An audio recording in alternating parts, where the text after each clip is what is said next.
Hi everyone, welcome to the Quick Chemistry PYQ series। तो ये question आया था नहीं 2013 में।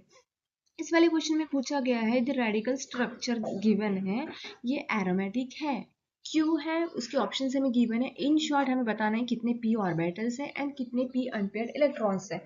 स्ट्रक्चर जो गिवन है वो एरोमेटिक है। कैसे? एरोमेटिसिटी के रूल्स क्या होते हैं? फर्स्ट वाला रूल है साइक्लिक, ये दिख रहा है जो मैंने सर्कल करा, साइक्लिक है, ठीक है। तो हाँ, ये हो गया अपना एरोमेटिक। इसके बाद फर्दर भी रूल्स होते हैं, एक सिंगल रूल से काम नहीं चलेगा।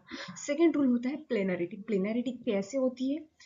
मतलब एक सिंगल प्लेन में मैं पेपर लेती हूँ, एक बुक का पेपर लेती हूँ, वो सिंगल प्लेन में है ना, तो वो समझो प्लेनरिटी समझाऊंगी। और अब यहाँ पे देखो थर्ड रूल क्या होता है, वो होता है conjugation. Conjugation conjugation of P orbital. In short क्या है वो देखते हैं। पहले ऊपर वाला जो स्ट्रक्चर है उसी में थोड़ा सा देख लेंगे ताकि आपको आइडिया आ जाए। ये दिख रहा है डबल बॉन्ड, अब ये डबल बॉन्ड यहाँ पे है। नेक्स्ट वाला double alternate double and single bond दिख रहा है, इसको सिंगल बॉन्ड कंसिडर कर लो, भले ही यहाँ पे भी सिंगल बॉन्ड है, लेकिन जब डबल है तो डबल ही बोलो और फिर बाजू वाला जो सिंगल है उसको सिंगल बोलो। समझ रहे हो? Alternate double and single bond है तो ये कॉन्जुगेटेड स्ट्रक्चर है। अब क्या होगा यहाँ पे कि ये वाला जो डबल बॉन्ड है यहाँ पे शिफ्ट कर सकता है, ये वाला डबल बॉन्ड यहाँ पे शिफ्ट करेगा, ये वाला डबल बॉन्ड यहाँ पे शिफ्ट करेगा।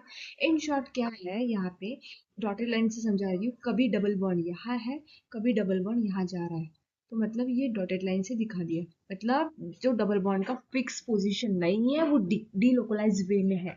डीलोकलाइज मतलब कॉन्जुगेशन, इन शॉर्ट इसे बोला जाएगा कॉन्जुगेशन, बस इतना ही समझो, ठीक है। अब मैंने कॉन्जुगेशन को स्पेसिफिकली पी ऑर्बिटल्स के लिए क्यों बोला वो देखते हैं। यहाँ पे पहले स्ट्रक्चर ड्रॉ करते हैं। यहाँ पे मैं डबल बॉन्ड्स नहीं ड्रॉ कराऊंगी, यहाँ से यहाँ पे मैं पी ऑर्बिटल से समझाऊंगी।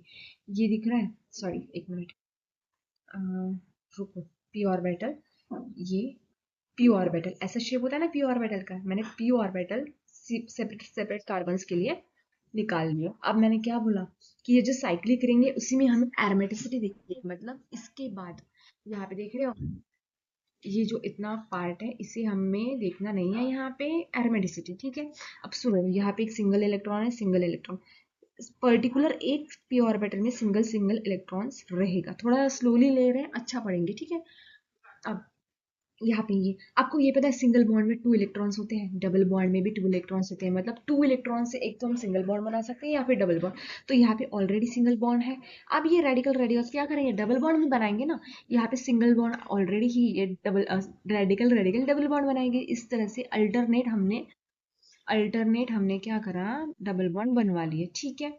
अब अब देखो मैंने बोला कि ये डबल बॉन्ड ऊपर वाले स्ट्रक्चर में देखो डीलोकलाइज हो सकता है, तो डीलोकलाइज होना मतलब कॉन्जुगेशन है। इन शॉर्ट अब हम आगे दिखा सकते हैं, ये देखो डॉटेड लाइंस दिखा रही हूँ, ये कुछ स्ट्रक्चर ऐसे होता है, ठीक है।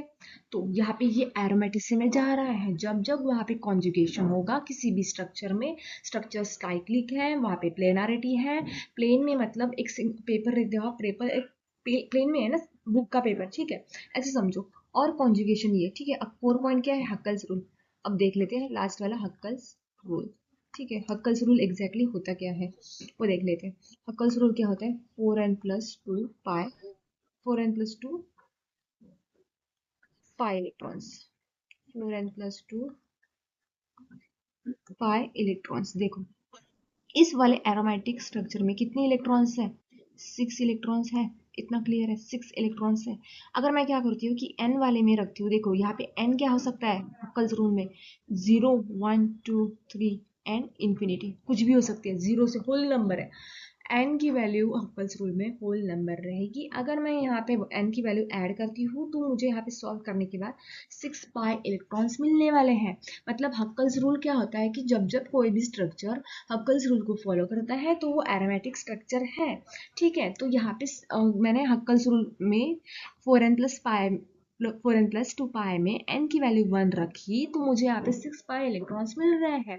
और जो मैंने यहाँ पे स्ट्रक्चर करा है सर्कल, उसमें 6 पाई इलेक्ट्रॉन्स है, तो ये एरोमेटिक है। तो हमें हमारा आंसर क्या मिल गया कि 6 पाई इलेक्ट्रॉन्स है। अब ऑप्शंस देखो, ऑप्शंस में कहाँ कहाँ पे ऑप्शन ए गलत है, क्योंकि यहाँ पे 7 अनपेयर्ड इलेक्ट्रॉन्स है, ठीक है, वो भी समझना, हाँ ठीक है। 6 पाई इलेक्ट्रॉन्स, ठीक है। यहाँ पे पाई है ना, ये पाई बॉन्ड बनाया हमने, ये पाई बॉन्ड, ये पाई बॉन्ड, ये पाई, ये 6 पाई बॉन्ड है, लेकिन अनपेयर्ड, ये उसने रूल फॉलो कर दिया, ठीक है।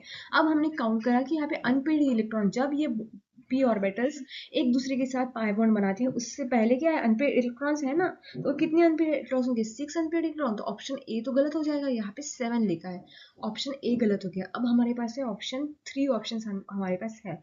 अब हमें इन शॉर्ट इतना बताना है कि यहाँ पे कितने पी ऑर्बिटल्स रहेंगे, ठीक है, बस ठीक है। पी ऑर्बिटल्स कितने हैं, ये वाला पूरा सर्कल जो करा है, 1 2 3 4 5 6, 6 पी ऑर्बिटल्स है, तो ऑप्शन बी जो है अपना करेक्ट ऑप्शन हो जाएगा। And option C and D ये सिमिलर ऑप्शंस दिख रहे हैं मुझे अभी, होगा कुछ ना कुछ करेक्शन, ठीक है, कोई बात नहीं। ऑप्शन बी अपना करेक्ट ऑप्शन रहेगा। If you find this video helpful, please subscribe my channel and thanks for watching.